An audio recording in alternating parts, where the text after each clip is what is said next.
एक बार झाड़ू मंडल है अपने रास मंडल के पास, झाड़ू मंडल स्थान है, तो सिद्ध बलराम दास बाबा जी थे, तो यमुना किनारे ही है, आज भी है यमुना किनारे। तो उस समय पेड़ के नीचे ऐसे बैठे हुए थे, तो माताएं बहनें स्नान कर रही थी यमुना जी में। अब उनके अंदर काम वेदना जागृत हो गई, वयोवृद्ध संत, तो उन्होंने अपने, अब वो तो संत हृदय एकदम निष्कपट होता है, सब शिष्यों को बुलाया और कहा हम यमुना जी में डूब करके अपने शरीर को छोड़ देंगे। महाराज जी क्यों? बोले पाप दृष्टि हो गई। तो उनका काम वेदना इतने सिद्ध महापुरुष के हृदय में कैसे जागृत हो गए?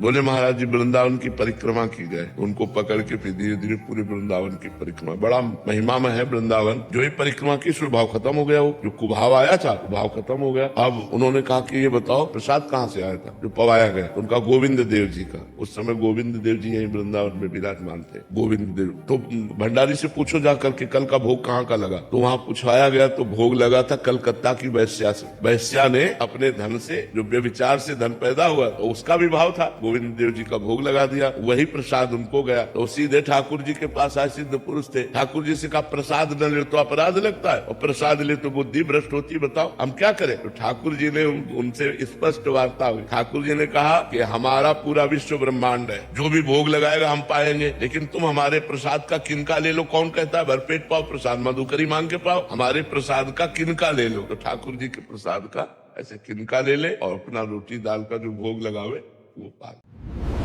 अगर आप भक्ति टीवी दर्पण से जुड़ना चाहते हैं तो फॉलो करें और सब्सक्राइब करें।